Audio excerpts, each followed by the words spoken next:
حضرت ابو ہریرہ رضی اللہ تعالیٰ عنہ سے روایت ہے کہ رسول اکرم صلی اللہ علیہ وآلہ وسلم نے فرمایا، موت کو کثرت سے یاد کیا کرو جو تمام لذات کو ختم کر دینے والی ہے۔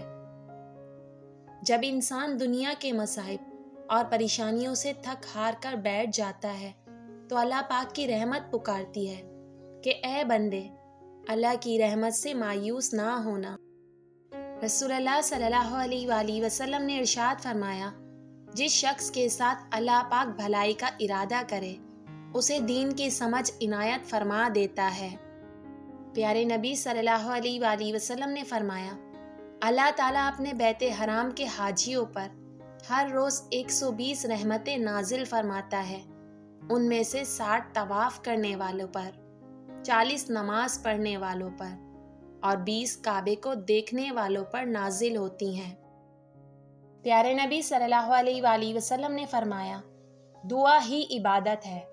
اور پھر نبی پاک صلی اللہ علیہ وآلہ وسلم نے قرآن پاک کی یہ آیت پڑھی، اور تمہارے رب نے فرمایا، مجھے پکارو، میں تمہاری دعاؤں کو قبول کروں گا۔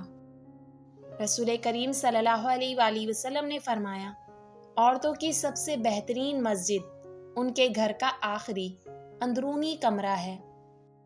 رسول اللہ صلی اللہ علیہ وآلہ وسلم نے فرمایا، سچ بولنے والا، ایماندار مسلمان تاجر قیامت کے دن انبیاء صدیقین اور شہداء کے ساتھ ہوگا۔